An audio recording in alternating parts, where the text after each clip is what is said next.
Hi, welcome back to Mind Control. There is nothing as powerful as a changed mind. You can change your hair, your clothing, your address, your spouse, but if you don't change your mind, the same experience will perpetuate itself over and over again because everything outwardly changed, but nothing inwardly changed. If you want something out of life, if you want to change yourself, if you want to acquire something, if there's some goal that you want to reach, changing your behaviors, overcoming negative habits, it's challenging. It's hard. Most people go through life never discovering what their talents are. Most people never develop their talents. The only thing that's going to make you happy, my friend, in this year or any other, is to step up. It's to raise the standard. It's to discover what you're capable of and feel that incredible power pushing through whatever's holding you back and get to the other side of more of your true self. That's what this game's all about. When you step into your fears and continue to push yourself to go on, something happens for you. If you look at somebody who's really successful, you think, wow, I mean, they're so amazing, they're such a genius. You got to dig underneath, you got to remember something. People are rewarded in public for what they've practiced for years in private. If you don't develop the courage to do that which has been given you to do, and you spend a lot of time going around trying to convince other people or trying to get their approval, what will happen is that you will lose your nerve. And other people will convince you that what you're doing doesn't have any value, and you'll give up on your dream. How much time do you have left? How much time do you have left? When you start thinking about that, we don't know.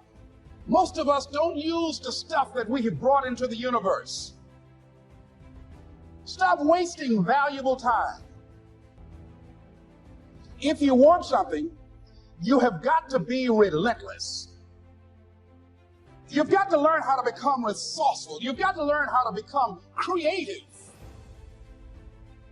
The power to hold on in spite of everything, the power to endure. This is the winner's quality. The hunger, the ability to face defeat again and again without giving up. This is a winner's quality. What this power is, I cannot say.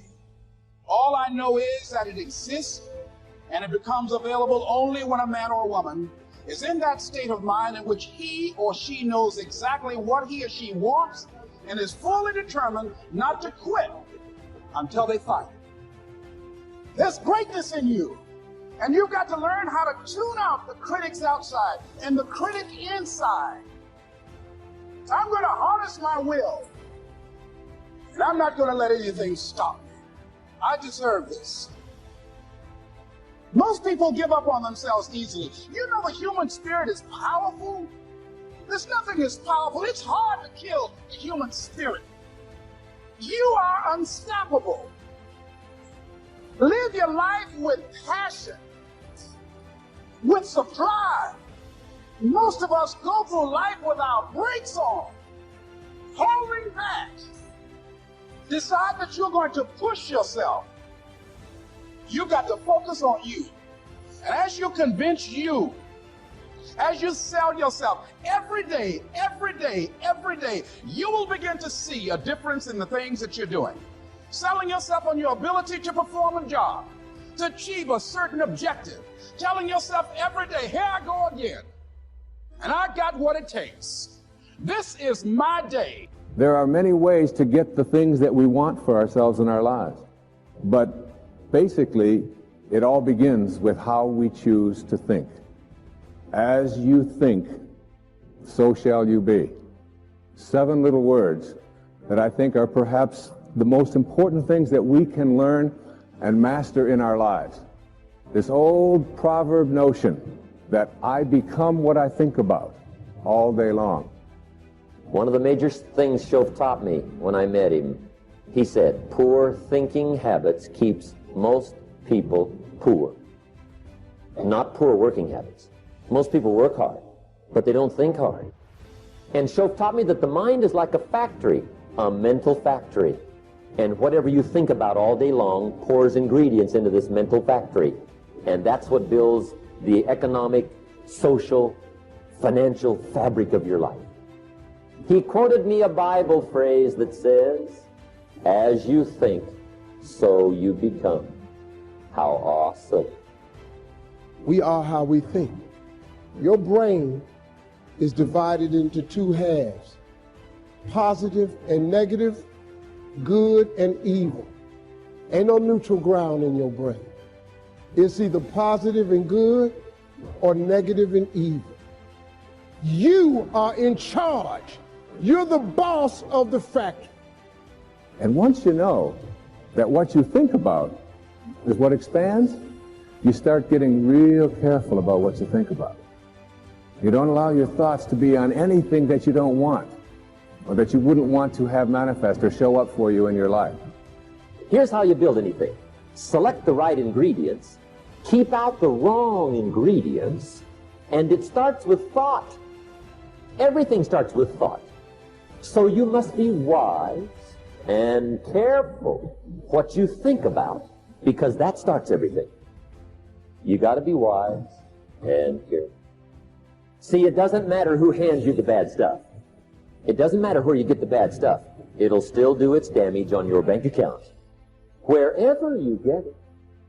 So decide that you're going to take some time to work on you, that you deserve that from yourself, that your life deserves some prime time, because you are creating your own production. As Michael Todd would say, you are the star of your show. You are the director. You're writing the script. And you will determine whether your life is a hit or flop. You determine that.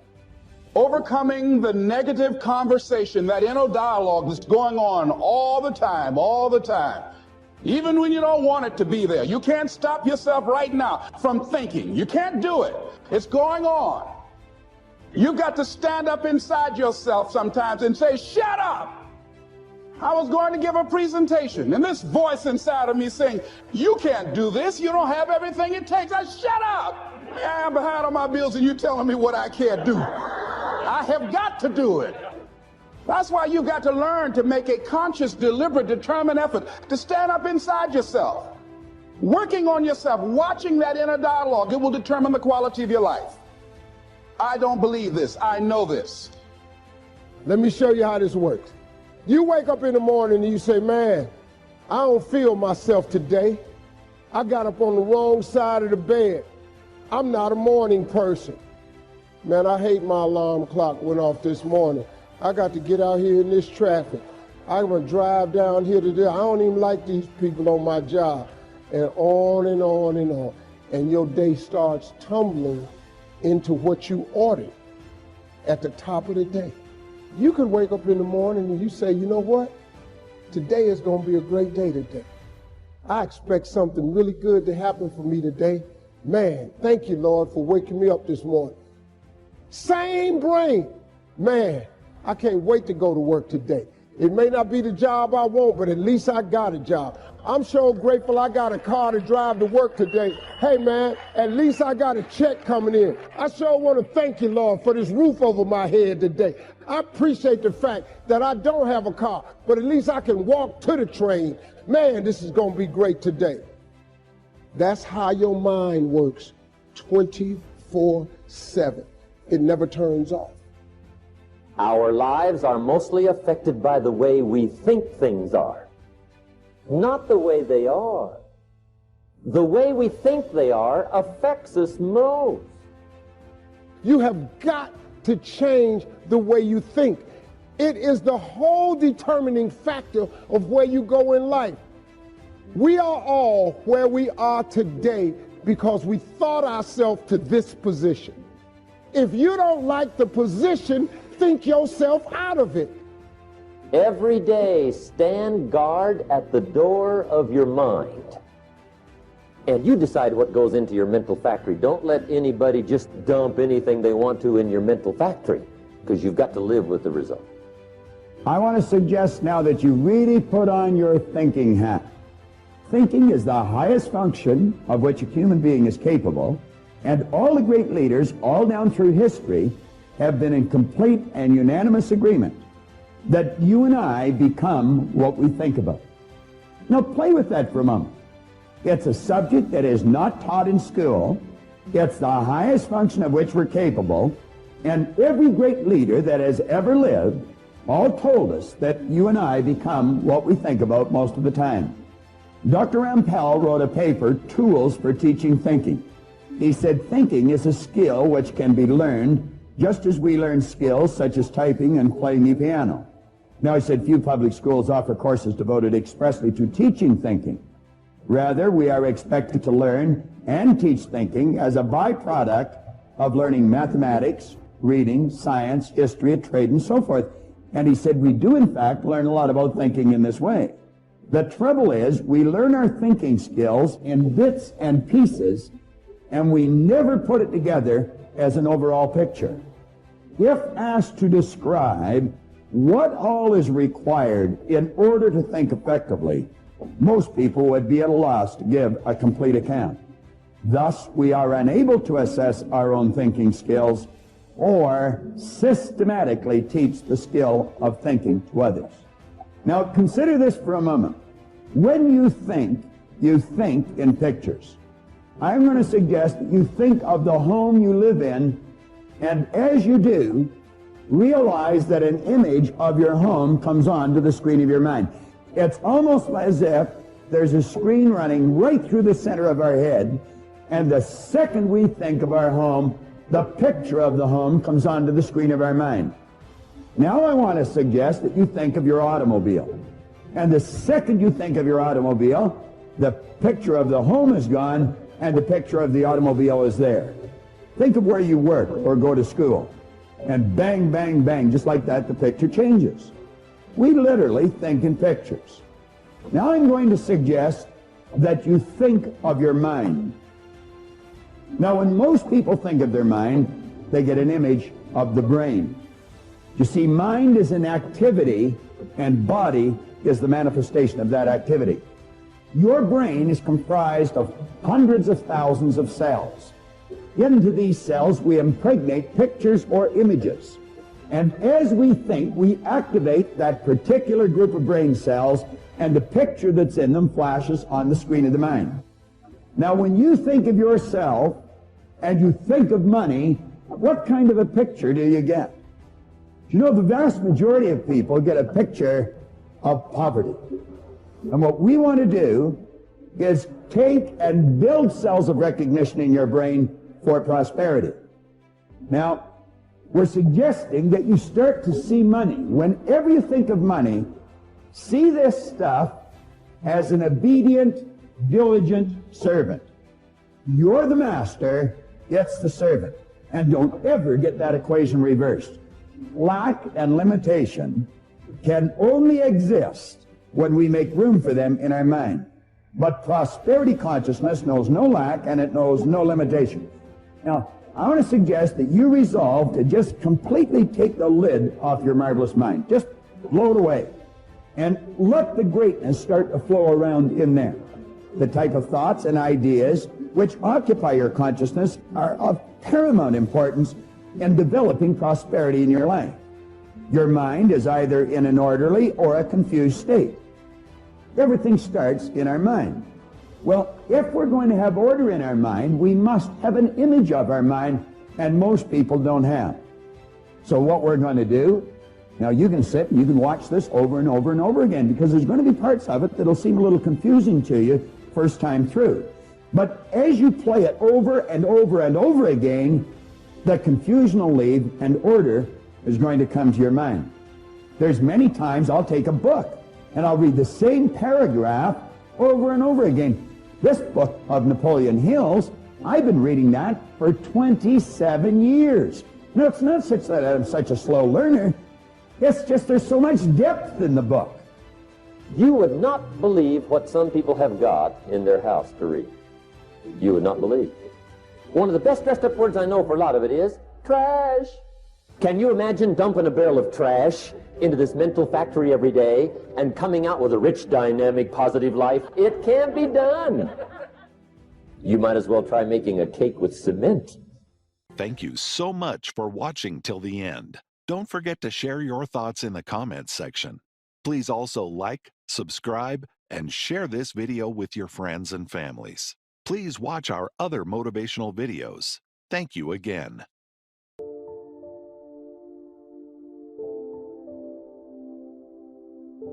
I've had it with being broke, and I've had it with lying. I've had it with being embarrassed over not having any money in my pocket. I promised myself that day that this would never happen again. I picked a day and an amount, and I said, I'll never carry less. It was one of those reasons that still affects my life after all these years. So I now carry a few $100s in my money clip. I do that for two reasons, I guess. One reason is the way it makes me feel, that special feeling of having plenty. Mr. Shove said to me, the first $500 you earn, put into your pocket, not in the bank. It feels much better in your pocket than it does in the bank. I've found that's true. But I also carry plenty in case I bump into another Girl Scout who's selling cookies. I'm ready. I remember walking out of the bank one day in Northern California where I lived at the time, and there were two little girls selling candy right outside the bank for some girls' organization. The first little girl walked up to me and said, Mister, would you like to buy some candy? I said, I probably would. What kind is it? She said, it's almond roca. I said, that's my favorite. She said, wonderful. I asked, how much is it? She said, it's only $2. I thought, it couldn't be. Still $2 after all these years? I couldn't help remembering the Girl Scout and the cookies. I said, how many boxes of that candy have you got? She said, I've got 5. And the other little girl standing there, she was selling candy too. I asked, how many boxes do you have? She said, I've got 4. I said, that's 9. I'll take them all. They said, really? I said, yes. I've got some friends, so I'll pass some around. They got so excited, put all this candy together. I reached into my pocket and gave them $18. Now, when I've got the candy and they've got the money, that first little girl looks up and says, Mister, you are really something. How about that? Can you imagine only spending $18 and having someone look at you in the face and say, you are really something? Now you know why I carry heavy. I'm not going to miss those chances anymore. It was a small goal, just a few $100s, but it had a big effect on my life. I have a dear friend, Robert Depew. Bobby used to be a school teacher in Lindsay, California, the olive capital. After he taught school for several years, he became a little weary of teaching and decided to get into sales. One day, without telling anyone, he quit his teaching job and jumped into sales. When he did, his brother poked fun at him. His brother said, you're going to go right down the drain. You had a good teaching job. Now you're going to lose everything you have. You must be out of your mind. He put him down something fierce. Bobby said, the way my brother acted made me so angry, I decided to get rich. I believe in bliss of satisfaction. Have you ever bitten into like a great steak and went, oh my gosh, it's delicious? You ever had that happen, yes or no? Did it make you not want the next bite more? Or did you want it more? See, there's a part of your brain, there's serotonin in your brain. The more you celebrate your win, you celebrate when you're here, you have fun along the way, it begins to train your brain. You want to go to the next level. But if you cheat yourself from the celebration, you cheat yourself from the joy, it's always just a grind. Eventually there's this thing called frying and burnout where your brain doesn't want to do it anymore because it's not pleasurable. It gets no dopamine hit, no serotonin hit, and it wants to stop. You have to be blissfully dissatisfied. I talk about this in one of my audios and my book. My wife's a great example of this. We're complete opposites. I'm running out of time. I'm a super aggressive achiever. My wife, I call my wife, she's easy happy, easy satisfied. If we were living in a log cabin in the middle of nowhere, but we could cuddle up all day long and kissy kissy, she'd be happy all day long. She wears jeans and t-shirts. She could care less about material things. She could not tell you within many decimal points how much money we have. I'm not even sure she knows, other than Bank of America, where any of the money is. Could care less about it. She just loves people, loves life. She's the daughter of a pastor. Her brother's a pastor. She's just a happy person. And she's married to a complete psychopath. But my wife, we've been together for a long time, she's developed some, I love my wife, but I don't like her all the time. The longer, any of you that have been in a long-term marriage here, they start doing some crap, man, that you just drives you crazy. Anybody relate to that, yes or no? My wife has developed this very bizarre habit. I'm not sure how it started or where it started, but when she eats pleasurable food, she moans orgasmically. So we'll be eating lasagna at the house, kids at the table, and she just started this a few years ago, and she doesn't even know she's doing it. We'll be eating, how was school today? Great, say the prayer, and then Or like, I'm serious. Or like, she's eating a brownie. I'm like, that is so weird. Stop it in front of the kids. What is wrong with you? She's like, what am I doing? I'm like, I don't want to even tell you, but like, it's really uncomfortable. Stop it. She's like, it tastes so good. I'm like, babe, we got it. Stop. But she doesn't know she's doing it. So my son's birthday happens. We're at this restaurant and she's hot. My wife's super hot, right? And I say that being married a long time, she's hot, dude. And so we literally walk into this place and there's some dudes checking her out, and I'm Italian, and I was in a bad mood, and you shouldn't look at my wife more than about one time, right? So these guys look at me, and my kids know, now that I've become a public person, I've gotten better at this stuff, but like, you get to look at her once, maybe twice. You turn around with a whole table full of people, come slap the shit out of you, right? Excuse my language. So these guys are looking at her a little bit too long, and they're on the edge. They didn't know it, but they're about to get slapped. They didn't, you know what I'm talking about, guys, right? They didn't know it, but it was getting close. You do it again, I'm gonna smack you. Sure enough, we're at their table next to them. Her steak comes, takes the first bite. They're like, oh! I can't even blame them. I'm like, stop it. So she goes, what, am I doing it? I'm like, yes, you're doing it. My daughter's like, Mom, you're doing it. Sure enough, a few minutes later, she's like, I'm like, this is embarrassing as hell. I can't even go slap these guys. These dudes are literally losing their minds, right? So we leave the dinner, we get home, we're getting ready to do what married people do after a night out. She's in the bed, and I go, hey, you know what I'm gonna do? I'm gonna go upstairs and grab a steak. And I'm throwing this thing in his bed with us, because I've never heard you make these kind of noises before. So we're throwing this steak in the mix, right? She's like, and she literally says to me, she goes, it's just so blissful. And I'm like, that's a training, because I'm dissatisfied and you're blissful. And I'm gonna tell you something. There's a lot of validity. You need to learn to be in bliss as you're dissatisfied. That bliss will cause you want to take next bite, next haul, next finance. At that same dinner, my daughter said to me, hey, Dad, my daughter's pretty, like she's like me. My son's a sweetie like his mom. My daughter goes, hey, Dad, what's up with the midlife crisis? She saw the video. I go, midlife crisis? What are you talking about? She goes, come on, social media, you're growing the beard out, the tight t-shirts, you're going through a midlife crisis. And I go, you know what? You're right. I am. Here's what you don't know. I was going through a young life crisis. When Daddy was 20 years old, I was going through a crisis to get to the next level at 21. I was going through a crisis when I was 28 to be better at 29. I was in a crisis when I was 35 to be a better version of me at 36. And guess what, boo? When Daddy's 55, I'll be in another crisis before I get to 56. And that's a fact. Anybody that knows me, if you want to adopt one of my personality traits, I'm in a crisis to get to the next level. So what do you do when you're a doctor and you can't check in your own hospital? What do you do when you're walking around acting like you can't catch the flu? You don't get tired. You don't get burnt out. You don't have mood swings. You and her don't have an argument. Your kids are perfect. You phony. That's a lie. You can't raise perfect kids. It don't happen. You don't have perfect relationships. It don't happen. My teeth bite my tongue sometimes. They're in the same head.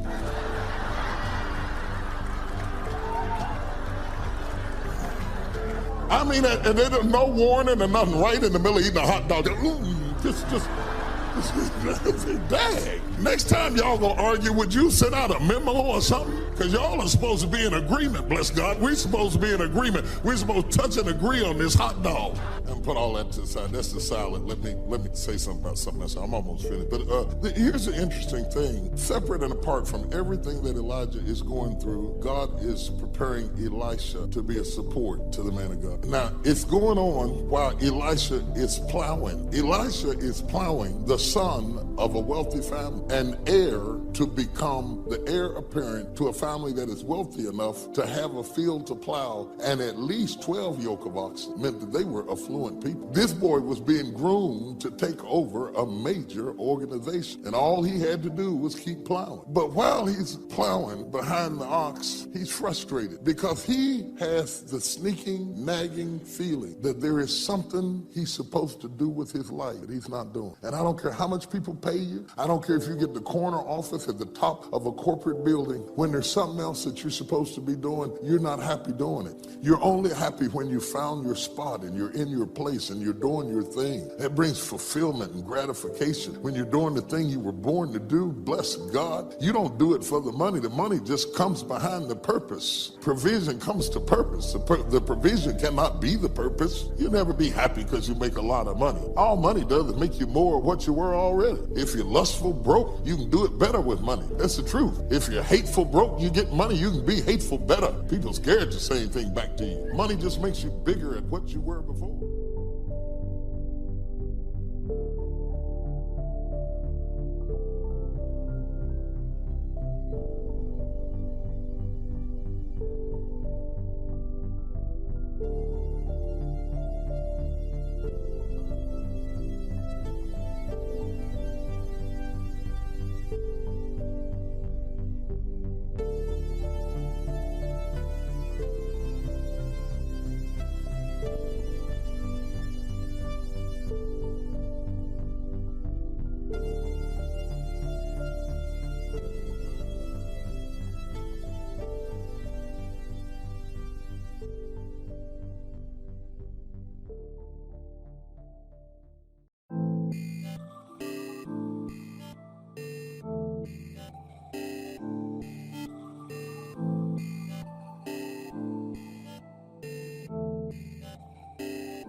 everything you can think of to dazzle your grandchildren and have them think you're the greatest and the best ever. But it's pure joy, and you have to pay attention. It's some work involved, of course, in making a good relationship like that work, but the payoff is incredible for the small price to pay. One of my dear friends asked me, said, I've got teenagers now. What else can I do to influence their life? And I said, maybe not that much.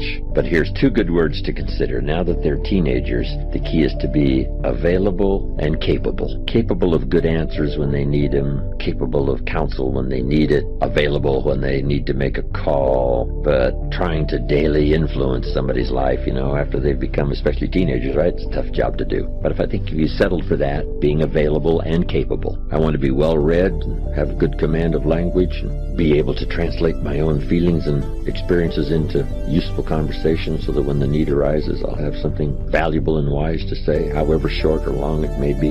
It's like fishing, you can't jerk too hard or you lose them. And you can't leave too much slack, let them off the line, they're gone. So it's called pull, pull, pull, easy, easy, pull, pull, easy, easy. To learn how to fish, to catch fish. Kind of the same with communication, strong enough but not too strong. It can't be weak or the point doesn't get across. It has to be strong. Strong without being rude, I say, in one sense. That's more a presence. But in communication as well, well-chosen words mixed with measured emotion, not too much, not too little. When the actor gives a performance, if the script is well written, that's part of the structure. The rest is delivery, part of it is style, but part of it is enough emotion for the point. Not too much. And I think parents have to do the same. Sometimes kids have a valid objection to saying it's not that big a deal. And in the parents' mind, they've made it into this monster deal when it really isn't. But if you always make everything into a big monster deal when it isn't, kids get a bit misled by that. The key is to save up that emotional content of making something a big deal, if it's a big deal, and be a little more rational and emotionally contained when it isn't such a big deal, more thoughtful than volume, more caring than loud. I don't know. It's an art. It's a bit tricky dealing with kids, right? You got to tell them what you love and what you hate. I love you, but I hate what's happening. They need to know both. How do you put both strong feelings in the same sentence, love and hate? But we've got to do it. Because we have to deal with both, what's right, what's wrong, what's better, what's okay, what would be better. We all struggle with the language. Words are clumsy sometimes when you try to express what's going on in your head, let alone your heart. It's not an easy challenge. If the parents are okay, the kids are okay. Chances are high, odds are high. If the parents are okay, the kids are okay. Your own self-development is the best contribution you can give to your children. Not self-sacrifice, self-development and contribution. Self-sacrifice usually earns contempt. Self-development and self-investment earns respect. I used to use the old phrase, I'll take care of you, you take care of me. I found out how short-ended that was. I changed it, and Bob Cummings, the old movie star, helped me to change it. Here it is. I'll take care of me for you, if you'll take care of you for me. The best contribution I can make to you, if you're my friend, is my personal development. What if I become 10 times wiser, 10 times stronger, 10 times better, 10 times more unique? Think of what that will do for our friendship. If the parents multiply their own personal value by 2, by 3, by 5, by 10, what would that do for their children? Wow. If the parents are happy, I'm telling you the kids will be happy. If the parents engage in unique lifestyle, don't miss anything. Drink deep of the cup of whatever's available. I'm telling you, if the parents are okay, the kids are probably going to be okay. Wow. If you're on an airplane, the stewardess says, if we run out of oxygen, these masks are going to drop down. And then she says, make sure you take care of your children first. No. Would you underline no? Would you underline no? No. Have you got that? You should take care of your children first. No. That's key. It says, put your mask on first. You take care of yourself first. Then you assist your children. See them people up here, they tired of buying you laptops and iPhones and sneakers and all that. They hoping with everything in them that this degree flips the script, that you one day buy them a TV and another house. Look, I got 7 kids. All 7 of my kids either done graduated or they in college now. You know why I send them to school? So they pay me back.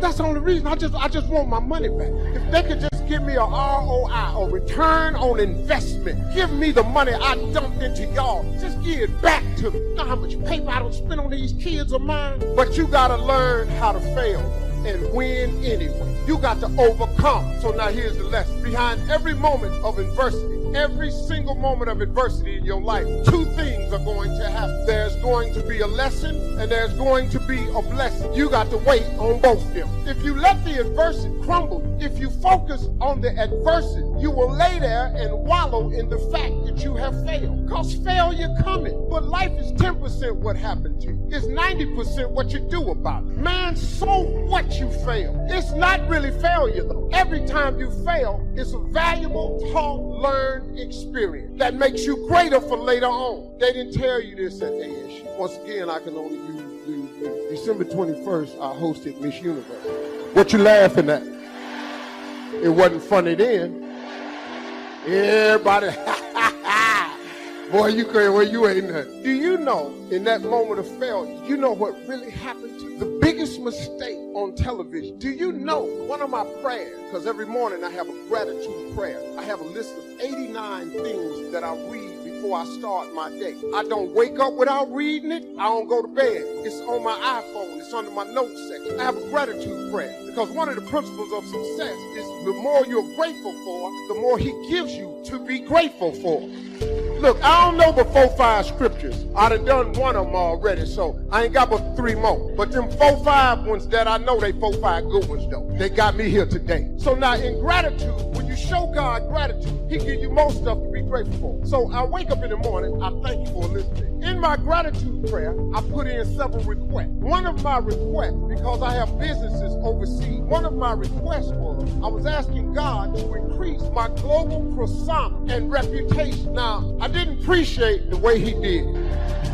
I did not care for the route he took. I was really looking upside God's head. Hey man, because the day after, my name on social media was Googled 2 billion times in 48 hours. I was on the front page of 64 countries' newspapers. He had increased my global persona and reputation. But it happened in a moment of adversity. And see, this is how God works, man. This is why you got to grab this for me now. It happened in a moment of adversity. I shamed myself. Man, it was humiliating. I had death threat. We got security. My wife will tell you with her fine self sitting over there. What's up, girl? I see you. Love you back. Stay with me. Thank God for that over there every day. If he ain't done nothing for me, he gave me that there over there. You feel me? That was the adversity. We got security at our house now, don't we? I have guards that come to my house. That's in my yard behind my. We had serious death threats. Colombia was so upset. You know, them boys, they sell drugs. They got drug cartel over there. You got, you know, when they mad at you got to pay attention. You know, this ain't, can't just play them off. You know, there ain't no skinhead. I had death threats. I had so many memes done about me. Some of y'all did the memes yourself. I had friends on TV that I thought was my friend just doing memes about me. Man, it was a week of just agonizing humiliation. Every newspaper, every morning show wanted to interview me. I wouldn't do no interview. There was some adversity had hit my life. And as people was trying to make fun of it, my family was in pain. We were suffering. But what I tell you though, behind every moment of adversity, there's 2 things. There's a lesson and there's a blessing. Here was the lesson. They ain't gonna get me like that no more. What you put in that teleprompter has to match what you put on the card, and it's got to coordinate with the IBF that I had in my ear. Because everything on that monitor and everything in my ear and on that card, the next name, according to the teleprompter, was Miss Columbia. Miss Columbia! Oh, it was a great moment. I went all the way in the back. 2 minutes went by. Ain't nobody said nothing. Then they discovered it was a mistake. Then they said, we got to fix this. The guy in my ear said, we'll straighten it out in the morning news. I walked out there myself. I decided. I'm walking back out there. The man in my ear say, where you going? What are you going to do? You said we got fixed. So I went out there and took the whole bullet myself. They changed the card from all 3 days rehearsal. They never did a runner-up because it was a new company. They did it different. Hey, they messed up everything. I took the bullet and the blame because my mama, the Sunday school teacher, And my daddy, the coal miner, was alive and do the right thing. Be a man, own up.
Everything was done to try to learn how to become a better basketball player.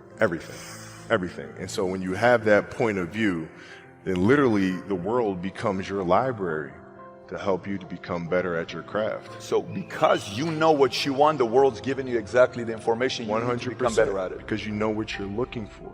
So many guys tell stories about your work ethic. Yeah. What was really your work ethic like, and for how long did you stay disciplined? Well, I mean, every day. I mean, since, for 20 years. I mean, it was an everyday process and trying to figure out strengths and weaknesses. For example, jumping ability. Man, my vertical was a 40, it wasn't a 46 or a 40, 45. My hands are big, but they're not massive, right? So you got to figure out ways to strengthen them so your hands are strong enough to be able to palm a ball and do the things that you need to do.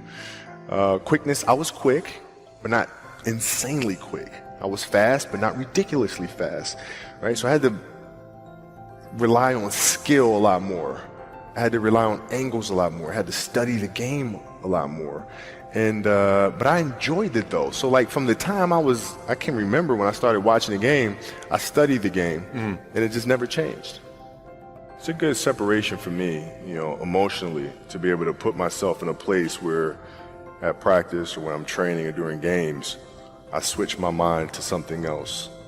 I switch my mode into something else, right? For me, it's the equivalent of Maximus Decimus Meridius in Gladiator picking up the dirt, smelling the dirt. It's go time, right? So that was my mental switch. It was like an actor getting ready for a film. You got to put yourself in that cage. When you're in that cage, you are that character. And then when you leave there, it's something completely different. But when I'm in that cage, bro, don't touch me. Don't talk to me. Just leave me alone. How did you get mentally and emotionally so strong where it doesn't bother you?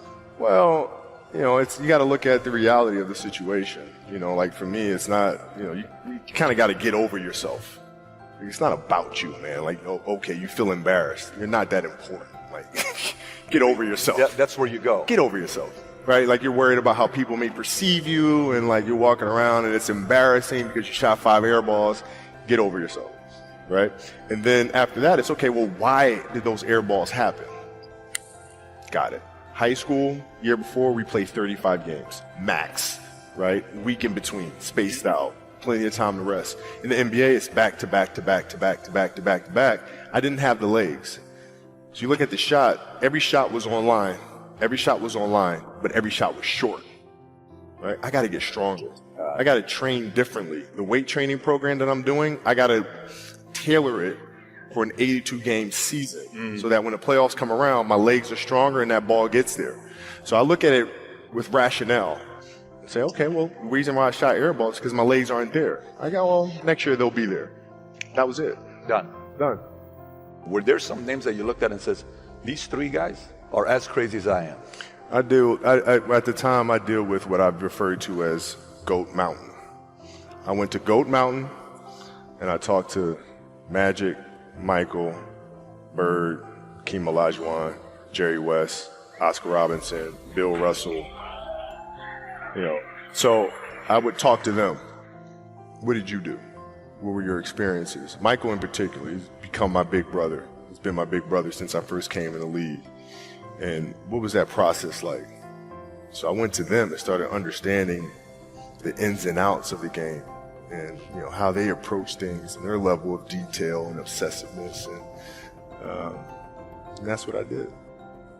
The players that had that passion but weren't willing to commit their entire lives to doing that, right? It's a choice, right? You have other things. You have family, you have all these other things that you have to do. The game can't really be your number one priority. And so I was just looking at that like, man, this is going to be fun. Too many of you are stuck and this is not going to work because. I stopped asking the question, how long will it take? And I started asking the question, how far can I go? And everything changed that day. For people that don't understand the fixed mindset versus the growth mindset, how would you just summarize it right here? So a fixed mindset is somebody who believes that their talent and intelligence are fixed traits set at birth. Somebody with a growth mindset believes that their talent and intelligence are malleable traits that will change with disciplined practice. And once you go from the fixed to the growth, then all of a sudden everything changes because you realize I'm not good at that yet. And just by putting that appending word on there, you realize, oh, okay, so if I wanted to put energy into that, I could get extraordinary. See, in the real world, nothing comes easy. You have to put in the effort. You have to put in the blood, sweat, tears. If it doesn't hurt a little bit, if it doesn't sting a little bit, if it doesn't make you a little uncomfortable, you probably won't get very much out of it. People see the 30%. They don't see the 70% of not making it or not getting what you want. Your outcomes in life are often a lagging measure of your habits. We think the thing that needs to change is the bank account or the test score or the number on the scale, but actually the thing that needs to change are the habits that precede those outcomes. But I changed from a goal mindset to a growth mindset. I switched my mind to something else, switched my mode into something else, right? For me, it's the equivalent of Maximus Decimus Meridius in Gladiator picking up the dirt, smelling the dirt. It's go time. You got to put yourself in that cage. When you're in that cage, you are that character. So everything I saw, whether it was TV shows, whether it was books I read, people I talked to, everything was done to try to learn how to become better. Everything. And so when you have that point of view, then literally the world becomes your library to help you to become better at your craft. You're either moving forward or standing still. The choice is yours. Decide. In life, you have two situations. You are either born with too much because your parents are rich and they got you, or you're born with too little. And both are strengths and weaknesses. Your mindset decides it. My freshman year, I don't play a lick. And before I knew it, I lost my mindset again. I began to recalibrate. You know, everybody doesn't play in the NBA. I'll graduate in 4 years. You know what? I just go get a good job. It's okay. It's okay. And the end of my freshman year, my daddy called me on the phone. He asked me a question. He said, son, you're not playing. Why not? Politics, Dad. It's political. My father asked me a question. He says, how did your coach get paid, son? I said, Dad, he gets paid to win. He says, okay, son, if your coach gets paid to win, won't he play the players to give him the best chance to win? He said, son, you got recruited, you took all your visits, you chose Minnesota. You took the time, you chose Minnesota. You told me that you're going to turn that program around. You told me you're going to graduate in 4 years. You told me you're going to make more money in business than you did in sports. One of the core values of our training and development called family was accountability. That was a core value of that training and development organization called the Bond Family, accountability. He said, so go back and do what you said you're going to do. My father reminded me of what I said I was going to do. I went back to my coach's office. I said, Coach, what do I need to do to play in the NBA? He looked confused. This is what I told him. I'm going to become somebody different. What do I need to do to play in the NBA? I'm taking this thing to the next level. We're about to rise up. So for you to be passionate, your logic and your emotions need to be intertwined. See, some of you guys have the intellect and some of you guys have the passion, but you have to have both to be successful in this business.